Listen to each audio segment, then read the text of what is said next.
Okay so आज हम start करें यूनिट नंबर 9 को। और यूनिट नंबर 9 हमारे पास है एल्काइल हैलाइड्स वाला। ठीक है। यूनिट नंबर 9 हमने स्टार्ट करना है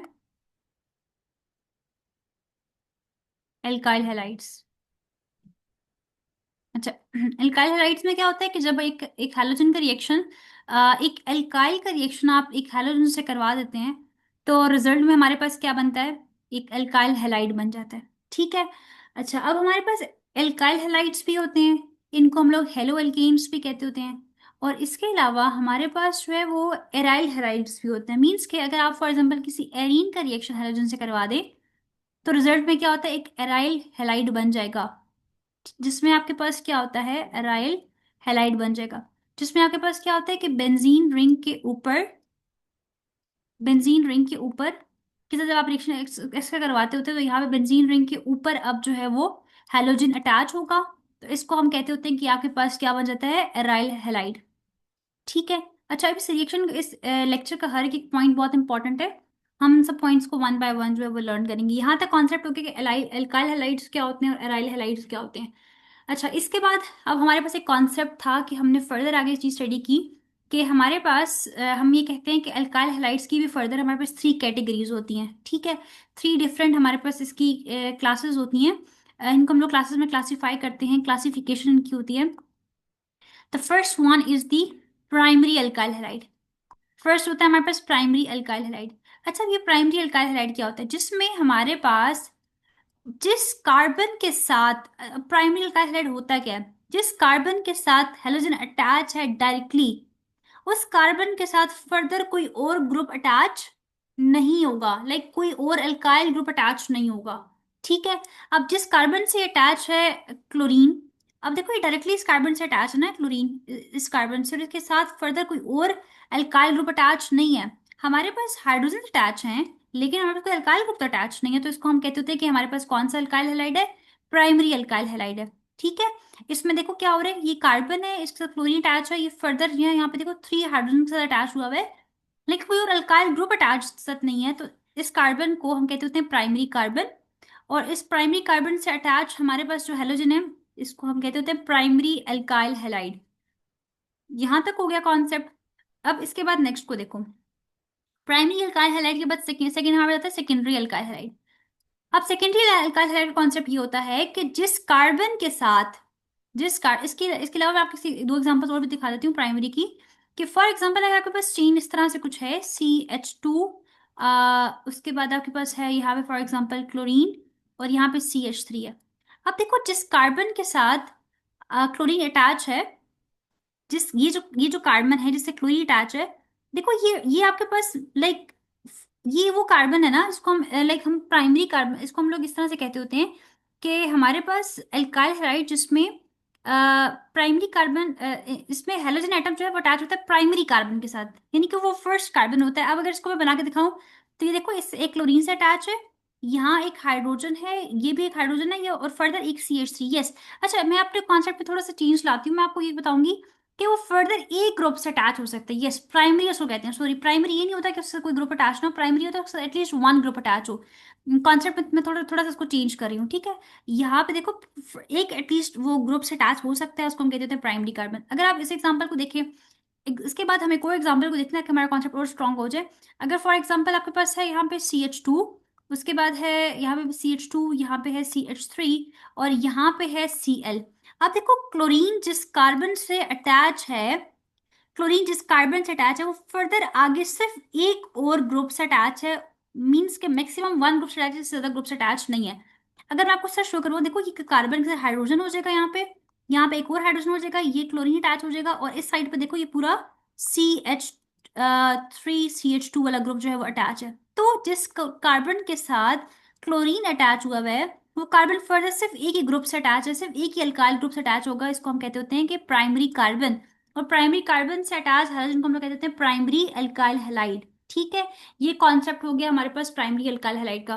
कंफ्यूजन तो कोई नहीं आपको बची है इसमें? No ma'am. ओके। सेकंड हम कॉन्सेप्ट पे मूव करते हैं। सेकंड होता है हमारे पास सेकेंडरी अल्काइल हैलाइड। क्या होता है सेकंड कॉन्सेप्ट? हमारे पास है सेकेंडरी एल्काइल हैलाइड। अच्छा, अब सेकेंडरी एल्काइल हैलाइड में क्या होता है?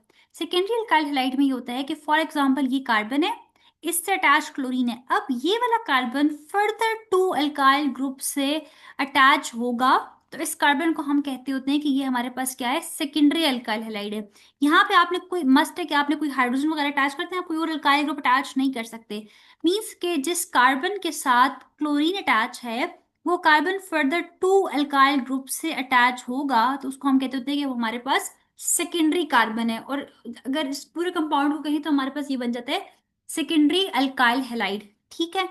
इसके अलावा मैं आपको एक और एग्जांपल देती हूँ, जैसे कि फॉर एग्जांपल आपके पास ये कार्बन है, इससे ये क्लोरीन अटैच है, यहाँ पे एक हाइड्रोजन अटैच है, और यहाँ पे हम शो करते हैं एक CH3 है, और यहाँ पे आपके पास जो है वो एक CH2CH3 अटैच है। सो दिस मीन्स, अब देखो यहाँ पे ये कार्बन हमारे पास सेकेंडरी कार्बन है। कैसे सेकेंडरी कार्बन? क्योंकि इसका एक ग्रुप ये अटैच अल्काइल ग्रुप, और एक अल्काइल ग्रुप हमारे पास ये अटैच, उसको हम कहते होते हैं कि ये हमारे पास क्या है, सेकेंडरी कार्बन। कार्बन हो जाएगा, और इससे अल्काइल हैलाइड बनने वाला जो है वो सेकेंडरी अल्काइल हैलाइड बन जाएगा। ठीक है।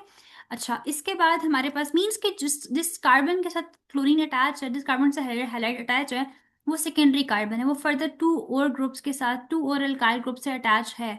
इसके बाद थर्ड हमारे पास जो कैटेगरी आती है वो आती है टर्शरी अल्काइल हैलाइड की। अब टर्शरी अल्काइल हैलाइड में क्या होता है कि जिस कार्बन के साथ क्लोरीन अटैच है वो carbon further three different groups के साथ, थ्री डिफरेंट अल्काइल ग्रुप्स के साथ अटैच होगा, उसको हम कहते होते हैं कि ये हमारे पास क्या है, टर्शरी का अल्काइल हैलाइड है। देखो ये कार्बन टर्शरी कार्बन है, और इस कार्बन के साथ जो क्लोरीन अटैच है वो टर्शरी मीन्स कि पूरा कंपाउंड बन जाएगा टर्शरी अल्काइल हैलाइड। ठीक है। ये कार्बन फर्दर थ्री डिफरेंट आगे ग्रुप्स के साथ अटैच हुआ है, इसको हम कहते होते हैं कि हमारे पास हो जाएगा टर्शरी अल्काइल हैलाइड। यहाँ तक हमने क्लासिफिकेशन हम इनकी देख ली है। हमारे पास होता है primary alkyl halide, secondary alkyl halide और टर्शरी अल्काइल हैलाइड। ये थ्री अल्काइल हैलाइड्स हमारे पास हो जाते हैं। अच्छा, इसके बाद हम लोग नेक्स्ट कॉन्सेप्ट पे आते हैं, that is about the preparation of the hello arenes की प्रिपरेशन हम देखते हैं, जो कि हमारे पास है 9.1 टॉपिक। कोई कंफ्यूजन है आपको वजीहा इसमें? नो मैम, कोई कंप्लेन नहीं। ठीक है। ओके, आगे देखो, preparation of the hello arenes. अच्छा, अब हेलो एरीन्स की प्रिपरेशन किस तरह से होती है? हेलो एरीन्स की प्रिपरेशन कैसे होती है? हमारे पास कोई भी हेलोजन है, ये तो हम लोग पहले भी रिएक्शन कर चुके हैं, हेलोजिनेशन के जो रिएक्शन हम लोगों ने लास्ट यूनिट में किए थे, ये वही रिएक्शंस है हमारे पास, हेलोजिनेशन, जिसमें आपने क्या किया था, एक बेंजीन रिंग के ऊपर किसी भी हेलोजन का अटैक करवा देते हैं, किसकी प्रेजेंस में, कैटलिस्ट की प्रेजेंस में। फॉर एग्जाम्पल यहाँ जो कैटलिस्ट हम यूज करें वो एनहाइड्रस एल्यूमिनियम टेट्राक्लोराइड है, ट्राइक्लोराइड है, AlCl3 की प्रेजेंस में आप रिएक्शन करवाएंगे, तो रिजल्ट में आपके पास यहाँ पे क्या हो जाएगी, इलेक्ट्रोफिलिक सब्स्टिट्यूशन हो जाएगा, और यहाँ पे क्लोरीन का की अटैचमेंट यहाँ पे हो जाएगी, और साथ ही आपके पास जो है वो HCl की फॉर्मेशन हो जाएगी। एक ये रिएक्शन है। एक रिएक्शन आपके पास ये है कि फॉर एग्जांपल अगर आपने बेंजीन रिंग का रिएक्शन करवा दिया है ब्रोमीन के साथ, Br2 के साथ, तो डेफिनेटली कैटलिस्ट भी चेंज हो जाएगा, एल्काइल ब्रोमाइड हो जाएगा अब हमारे पास, और रिजल्ट में क्या हो जाएगा यहाँ पे आपके पास जो है वो, सॉरी एल्काइल ब्रोमाइड में कह रही थी, एल्यूमिनियम ट्राइब्रोमाइड इसको भी कह सकते हैं, और यहाँ पे हमारे पास Br अटैच हो जाएगा, और यहाँ पे एच बी आर की फॉर्मेशन हमारे पास हो जाएगी। ठीक है। और ये हमारे पास बन चुका है ब्रोमोबेंजीन, और ऊपर वाला जो कंपाउंड था वो हमारे पास बन गया था ब्रोमोबेंजीन, और वो बन गया था हमारे पास क्या, क्लोरोबेंजीन। सो इस तरह से बहुत ही सिंपल सा इन्होंने शो किया हुआ है कि किस तरह से हेलो एरीन्स की प्रिपरेशन होती है, किस तरह से उनकी फॉर्मेशन होती है। तो जब भी आप किसी हेलोजन का रिएक्शन बेंजीन रिंग से करवा देंगे in the presence of catalyst, तो आपके पास जो है वो, आपके पास कैटलिस्ट जो है वो आयरन का भी हो सकता है या एल्यूमिनियम कैटलिस्ट भी हो सकता है, तो रिजल्ट में आपके पास जो है वो आपके पास जो है वो हेलो एरीन्स की फॉर्मेशन जो है वो हो जाएगी। यहाँ तक हमारे पास टॉपिक था 9.1। यहाँ तक तो बेसिक सा कॉन्सेप्ट था, और वो कॉन्सेप्ट आपने पहले भी स्टडी किया था। अब इसके बाद एक न्यू चीज़ मैं आपको बताने जा रही हूँ, वो ये है कि हमारा जो नेक्स्ट टॉपिक है उसमें हम लोगों ने कुछ न्यू कॉन्सेप्ट्स को स्टडी करने हैं। न्यू कॉन्सेप्ट हमारे पास ये है 9.2 का। अच्छा, यहाँ तक कोई कंफ्यूजन तो नहीं है आपको वजीहा? No ma'am. ठीक है। 9.2 को देखो, इसमें हमारे पास टॉपिक का नेम है रिएक्टिविटी ऑफ हेलोजन एल्कीन्स। ठीक है, ये हेलो एल्कीन्स भी आप इसको कह सकते हैं। इनकी हम लोग रिएक्टिविटी को डिस्कस करते हैं।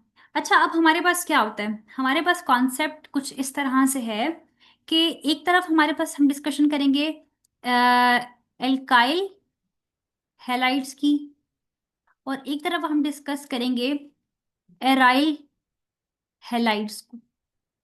ठीक है, एक तरफ हमारे पास ये कार्बन और हेलोजन है, और एक तरफ हमारे पास ये बेंजीन रिंग है, और इसके ऊपर हम इस क्लोरीन को डिस्कस करें। हम ना इस डिस्कशन अपनी करते हैं कंपैरिजन में, ताकि कॉन्सेप्ट हमें समझ आ जाए कि हम एक्चुअली क्या बात करना चाह रहे हैं और हमने क्या यहाँ पे स्टडी किया।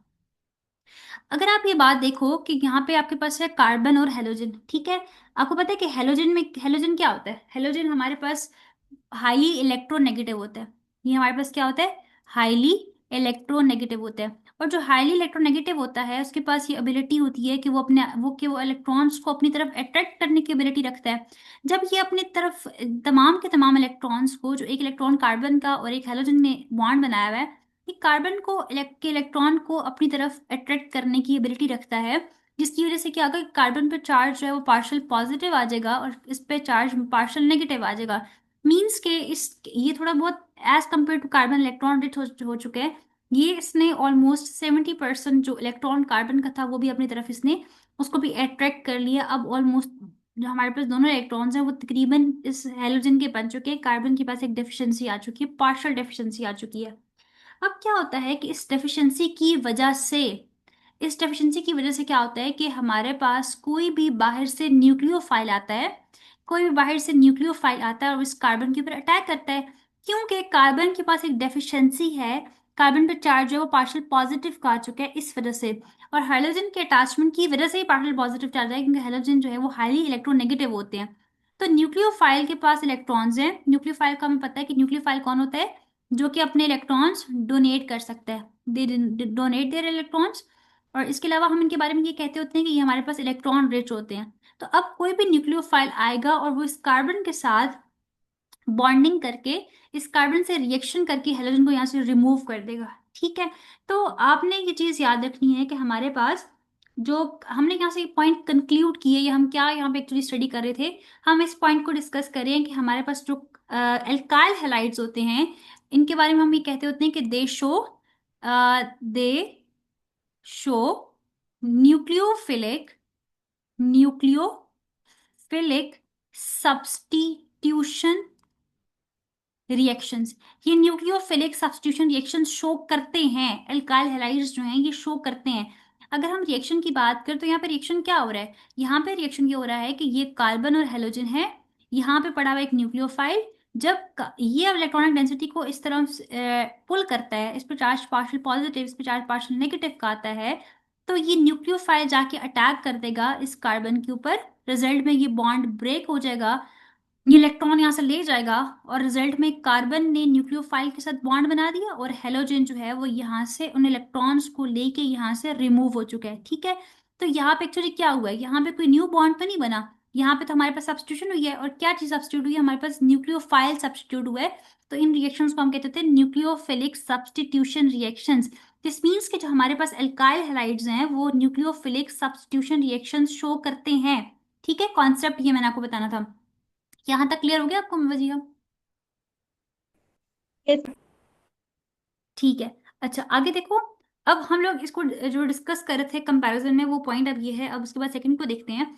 सेकंड में ये है कि यहाँ पे हमारे पास है एराइल हैलाइड्स। ठीक है, अच्छा, एराइल हैलाइड्स में क्या होता है कि आपको नजर आ रहा है कि यहाँ पे हमारे पास क्या है? कार्बन है। ठीक है, ये कार्बन है और ये क्लोरीन है। अब क्लोरीन के पास इलेक्ट्रॉन्स होते हैं।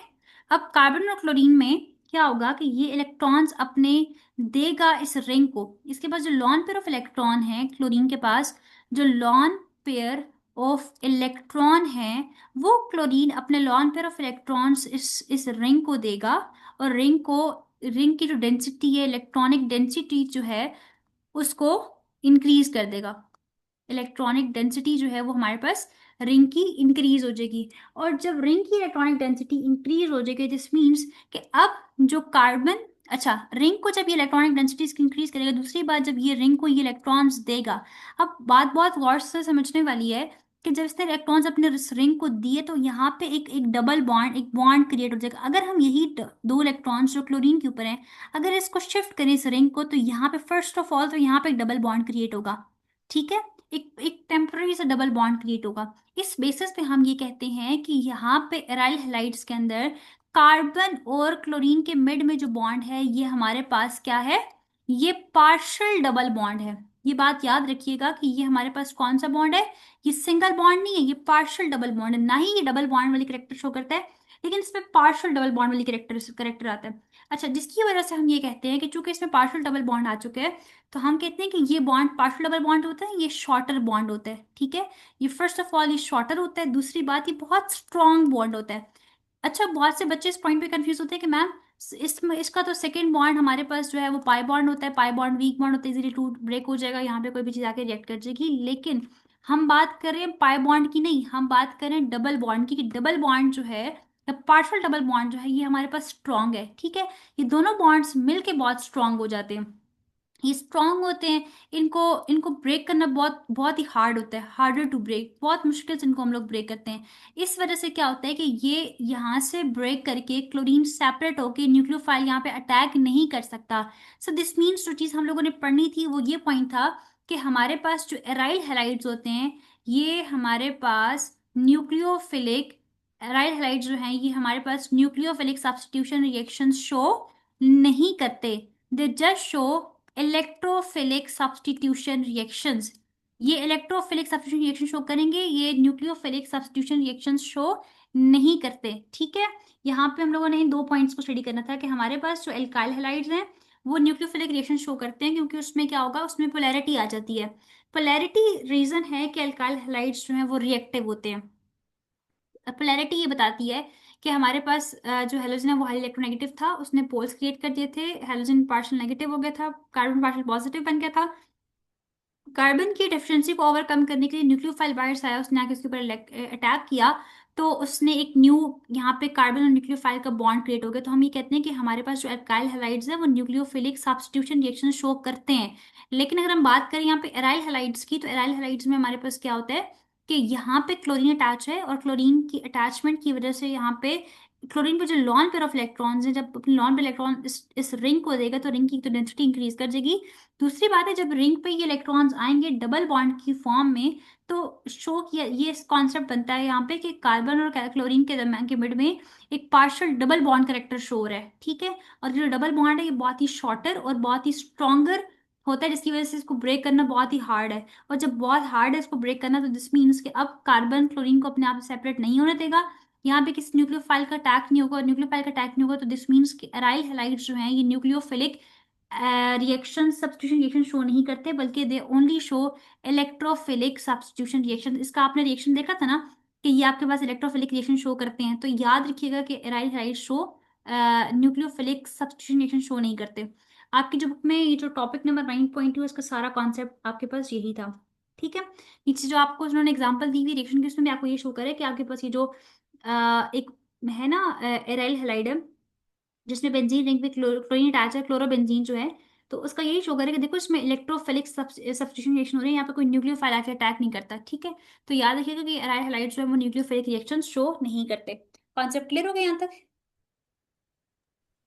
मैम एक बात पूछ रही थी कि एराइल हैलाइड में हेलोजन के से रिलेटेड हमने एक कॉन्सेप्ट पढ़ा था कि या तो वो डोनेट कर सकते हैं या फिर वो इलेक्ट्रॉन अपनी तरफ अट्रैक्ट भी कर सकते हैं, तो यहाँ पर अगर वो डोनेट करे तो वो अट्रैक्ट भी तो कर सकते हैं। इलेक्ट्रॉन यहाँ पे डोनेट करे तो एक्सेप्ट भी कर सकते हैं, बिल्कुल।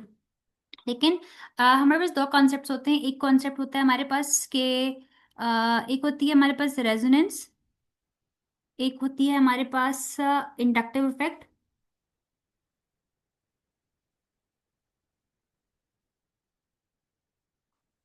इंडक्टिव इफेक्ट, ठीक है।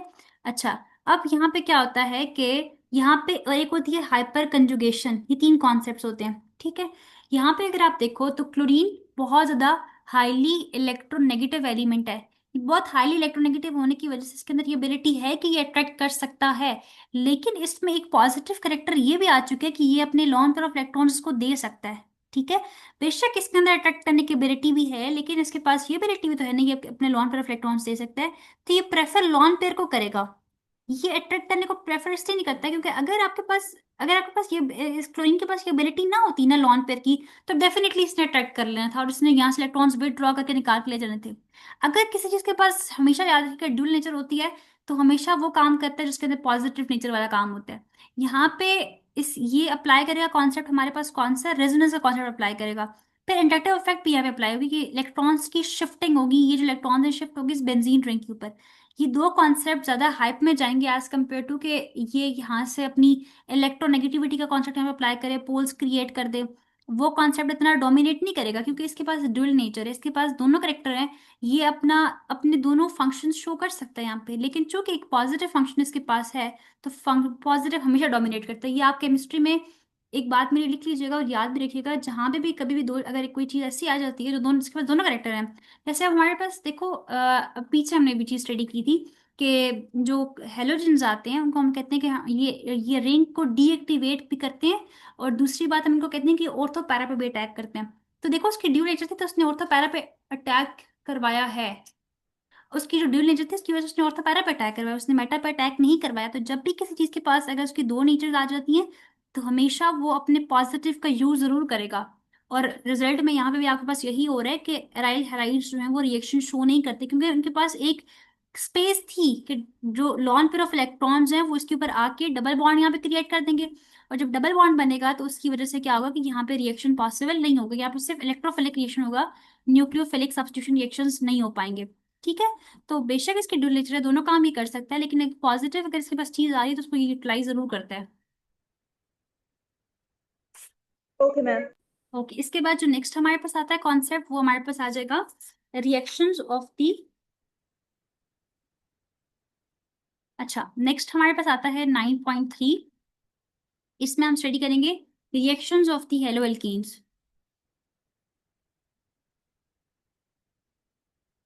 एल्काइल हैलाइड्स या फिर हेलो एल्कीन्स।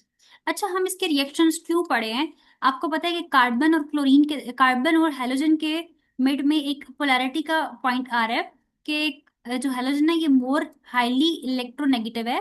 और हाईली इलेक्ट्रोनेगेटिव होने की वजह से ये अपनी तरफ इलेक्ट्रॉन्स को अट्रैक्ट करे, जिसकी वजह से कार्बन पे पार्शियल पॉजिटिव चार्ज और हेलोजन पे पार्शियल जो है वो नेगेटिव चार्ज आ रहे हैं। ठीक है। अब जब कार्बन पे चार्ज पार्शियल पॉजिटिव है इसकी वजह से कार्बन को के पास डिफिशिएंसी हो चुकी है। अब कार्बन को डेफिनेटली किसी ना किसी का तो सहारा लेना होगा। तो यहाँ से न्यूक्लियोफाइल आएगा और वो इस कार्बन हाइड्रोजन बॉन्ड को ब्रेक करेगा, न्यूक्लियोफाइल आके अटैक करेगा कार्बन के ऊपर। ये बॉन्ड यहाँ पर शिफ्ट हो जाएगा इसके ऊपर। और यहाँ से हमारे पास क्या होता है कि न्यूक्लियोफाइल और कार्बन का एक बॉन्ड क्रिएट हो जाएगा, जबकि हेलोजन जो है वो यहाँ से रिमूव हो जाएगा। ठीक है। ये रिएक्शन हो गया। यहाँ तक कॉन्सेप्ट बता के आपको ये चीज बताई जा रही है। यहाँ जो आपके पास नीचे कुछ स्टेट एक पैराग्राफ गिवन है उसमें आपके पास यही कॉन्सेप्ट बताया है। अच्छा, उसके बाद और वो यहाँ पे आपको उसने प्रॉपरली यहाँ पे मेंशन भी किया है कि यहाँ पे कौन सा कॉन्सेप्ट अप्लाई हो रहा है, इंडक्टिव इफेक्ट का अप्लाई हो रहा है। इंडक्टिव इफेक्ट का जो कॉन्सेप्ट इंडक्टिव इफेक्ट का जो कॉन्सेप्ट यहाँ पे लग रहा है वो इफेक्ट यही लग रहा है ना कि आपके पास देखो यहाँ पे इलेक्ट्रॉन्स की शिफ्टिंग होती है इस सिग्मा बॉन्ड के ऊपर। जब इलेक्ट्रॉन की शिफ्टिंग हो रही है उसको हम कहते होते हैं इंडक्टिव इफेक्ट। इंडक्टिव इफेक्ट होता है shifting of electron in sigma bond due to the electronegativity difference. इस कॉन्सेप्ट को हम कहते हैं इंडक्टिव इफेक्ट। अच्छा, यहाँ तक इसने बता दिया कि अब कार्बन जो है वो ये रिएक्शन शो करे, दिस मीन्स कि अल्काइल हैलाइड रिएक्शन शो करे या न्यूक्लियोफिलिक सब्स्टिट्यूशन रिएक्शन हमारे पास। फिर फर्दर आपको बताया जाता है कि आपके पास जो है वो न्यूक्लियोफिलिक सब्स्टिट्यूशन रिएक्शंस जो है वो टू टाइप्स के होते हैं। फर्स्ट आपके पास होता है यहाँ पे टू टाइप्स के रिएक्शन होते हैं। जो फर्स्ट रिएक्शन होता है आपके पास वो होते हैं SN1, सॉरी SN रिएक्शंस। और एक होते हैं आपके पास ई रिएक्शंस। SN मीन्स होता है न्यूक्लियोफिलिक सब्स्टिट्यूशन रिएक्शन, तो ये शो कर रहे होते हैं। ठीक है। इसके साथ साथ ये आपको शो कर रहे होते हैं एलिमिनेशन रिएक्शंस। एलिमिनेशन रिएक्शंस आपको शो करता है। फर्स्ट ये शो करते होते हैं सब nucleophilic, sorry yes nucleophilic substitution reaction show करते होते हैं। और सेकेंडली हमारे पास होते हैं इनके एलिमिनेशन रिएक्शंस। ठीक है। ये टू टाइप्स के जो रिएक्शंस हैं ये अल्काइल हैलाइड शो कर रहे हैं हमारे पास। यहाँ पे हम ये बात करते हैं कि अल्काइल हैलाइड्स जो हैं वो ये टू टाइप्स के रिएक्शंस जो हैं वो शो कर रहे हैं। अच्छा, अब हमने क्या करना है कि one by one in two reactions को स्टडी करना है। फर्स्ट हम मूव करते हैं कि हमारे पास जो है वो सब न्यूक्लियोफिलिक सब्स्टिट्यूशन रिएक्शंस क्या होते हैं, देन हम मूव करेंगे कि हमारे पास जो है वो एलिमिनेशन रिएक्शंस क्या होंगे। यहाँ तक कोई बात समझ ना आई हो आपको? नो मैम, सब क्लियर है। ओके। अब देखो हम स्टार्ट करें यहाँ पे SN रिएक्शंस को, जिनको हम लोग कहते होते हैं कि nucleophilic substitution reactions of the alkyl halides.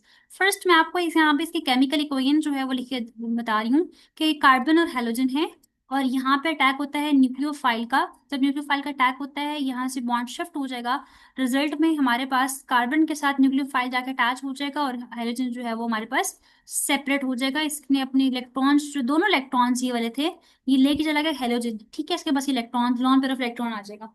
अच्छा, ये जो हमारे पास फर्स्ट स्पीशी है इसको हम कहते होते हैं न्यूक्लियोफाइल। न्यूक्लियोफाइल। अब न्यूक्लियोफाइल क्या होता है? न्यूक्लियोफाइल के बारे में हम लोग कहते होते हैं कि जिसके पास लॉन पेयर ऑफ इलेक्ट्रॉन्स है, या जो अपने पेयर ऑफ इलेक्ट्रॉन्स को डोनेट कर सकता है एक इलेक्ट्रोफाइल को, ठीक है। Ability to donate pair of electrons to an electrophile. जो इलेक्ट्रोफाइल को अपने पेयर ऑफ इलेक्ट्रॉन डोनेट करने की एबिलिटी रखता है उसको हम कहते होते हैं कि हमारे पास क्या है, न्यूक्लियोफाइल। अच्छा, इसके बाद इसको हम कहते होते हैं, जो सेकंड स्पीशी है इसको हम कहते होते हैं सबस्ट्रेट। ये सेकंड हमारे पास ही न्यूक्लियोफाइल था, सेकंड आपके पास क्या चीज आ जाती है, सबस्ट्रेट। अब सबस्ट्रेट क्या होता है? सबस्ट्रेट हमारे पास वो होता है जिसके ऊपर एक न्यूक्लियोफाइल अटैक करता है, उसको हम कहते हैं सबस्ट्रेट। सबस्ट्रेट क्या होता है? हमारे पास alkyl hydride molecule upon which the nucleophile attack, उसको हम कहते हैं अपॉन विच न्यूक्लियोफाइल्स अटैक, उसको हम कहते होते हैं कि ये हमारे पास क्या है, सबस्ट्रेट, जिसके ऊपर न्यूक्लियोफाइल अटैक करता है। अब न्यूक्लियोफाइल्स के ऊपर अटैक करे इसके पूरे के ऊपर ना, इसको हम कहते होते हैं सबस्ट्रेट। इसके बाद जो नेक्स्ट आपके पास आता है इसको हम कहते होते हैं, जो लास्ट वन है, this is called as the leaving group. इसको हम कहते होते हैं लीविंग ग्रुप। अच्छा, ये लीविंग ग्रुप इटसेल्फ एक न्यूक्लियोफाइल भी होता है, ठीक है। अच्छा देखो, लीविंग ग्रुप क्यों कह रहे हैं कि उसने, क्योंकि इसने यहाँ से लीव किया, सबस्ट्रेट में से ये यहाँ से निकला है, इसको इसलिए इसको हम लोग लीविंग ग्रुप कह रहे हैं। और दूसरी बात है कि ये लीविंग ग्रुप जो है हमारे पास न्यूक्लियोफाइल भी होता है। न्यूक्लियोफाइल इसलिए क्योंकि देखो इसके पास भी तो लॉन पेयर ऑफ इलेक्ट्रॉन्स है, इसके पास भी, ये भी तो इलेक्ट्रॉन रिच है, ये भी इलेक्ट्रॉन रिच है, इसके पास भी लॉन पेयर ऑफ इलेक्ट्रॉन्स है जो कि डोनेट कर सकता है। तो ये न्यूक्लियोफाइल भी होता है और इसको हम लोग लिविंग ग्रुप भी कहते होते हैं। यहाँ तक हो गया। इसके बाद हम ये कहते हैं, एक सेंटेंस हम बोलते हैं, और वो ये होता है कि सेंटेंस हमारे पास ये होता है कि अच्छा, दोनों न्यूक्लियोफाइल है ना, एक न्यूक्लियोफाइल ये जो आके अटैक करे, और वो भी न्यूक्लियोफाइल था जो यहाँ से निकल के गया था। तो हम एक स्टेटमेंट यहाँ पे बोलते हैं, हम ये कहते हैं कि incoming nucleophile must be stronger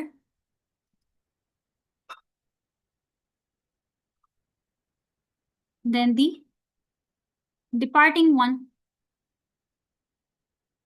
कि हमारे पास जो इनकमिंग न्यूक्लियोफाइल है, जो न्यूक्लियोफाइल आके अटैक कर रहा है, वो ज्यादा स्ट्रॉन्गर होना चाहिए as compare to departing one जो कि लीव करके गया। क्योंकि अगर लीव करने वाले न्यूक्लियोफाइल्स, उसकी जो न्यूक्लियोफिलिक नेचर है, अगर वो वीकर है ना, तो फिर हमें कोई फायदा उस चीज का नहीं है, फिर दोबारा से बॉन्ड ब्रेक हो जाएगा, दोबारा से वही रिएक्शन कंटिन्यू हो जाएगा। तो जो डिपार्टिंग वन है उससे इनकमिंग न्यूक्लियोफाइल की जो एबिलिटी है उसमें ज्यादा होनी चाहिए, ज्यादा स्ट्रॉन्गर न्यूक्लियोफाइल वो। तो हमें कुछ न्यूक्लियोफाइल्स को याद भी रखना पड़ेगा कि हमारे पास जो है वो कौन से न्यूक्लियोफाइल गुड न्यूक्लियोफाइल होते हैं, और कौन से न्यूक्लियोफाइल जो बहुत पुअर होते हैं, और कौन से लिविंग ग्रुप्स गुड हैं और कौन से लिविंग ग्रुप्स हैं वो पुअर हैं, कुछ आपको याद भी रखना पड़ेगा। अच्छा, इसमें हम ये कहते हैं कि हमारे पास, अगर हम बात करें, जो अगर हम लिविंग ग्रुप्स की बात करें जो लीव करके जा रहे हैं, जो यहाँ से इस पोजिशन से निकल रहे होते हैं, उसमें हम कहते होते हैं कि हमारे पास क्लोराइड, उसके बाद हमारे पास ब्रोमाइड, आयोडाइड, या आपके पास जो है वो HSO4-1, ठीक है। ये आपके पास क्या होते हैं, they all are good leaving groups. ये जब लीव कर जाते हैं इनको हम कहते हैं कि हमारे पास गुड लिविंग ग्रुप्स थे। इसके अलावा हमारे पास एक और कॉन्सेप्ट ये है कि हाइड्रोक्साइड आइन, हाइड्रोक्सिल आइन, या अमाइन के जो आइन्स होते हैं, ये जितने भी होते हैं, they all are poor leaving groups, ठीक है। अगर ये लीव करेगा, लिविंग ग्रुप अगर ये लीव करेगा, तो इससे आपके रिएक्शन की जो स्ट्रेंथ है वो और इंक्रीज करेगी। और हमारे पास ये जो I2 होता है ना, आयोडाइड, इसको कहा जाता है कि ये आपके पास गुड लिविंग ग्रुप भी है, और ये आपके पास गुड न्यूक्लियोफाइल भी है, ठीक है।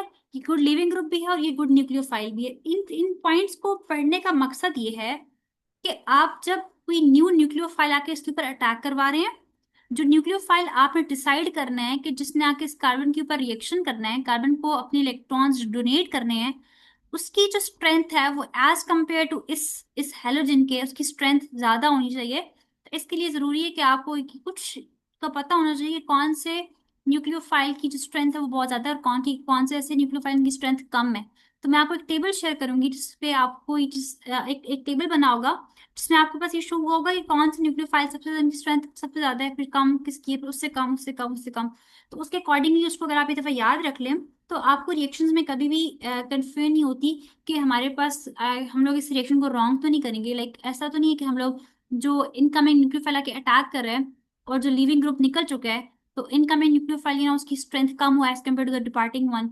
तो अगर इस तरह से हो तो ये बेशक आपका रिएक्शन ठीक भी है तो उसको रॉन्ग कंसिडर किया जाता है, क्योंकि आपको कॉन्सेप्ट बता दिया गया है कि आपके पास जो इनकमिंग न्यूक्लियोफाइल है वो उसकी स्ट्रेंथ ज्यादा होनी चाहिए as compare to the departing one. ठीक है, तो वो टेबल आपने जरूर याद रखना है ताकि आपको रिएक्शंस में कहीं भी आप मिस्टेक ना करें।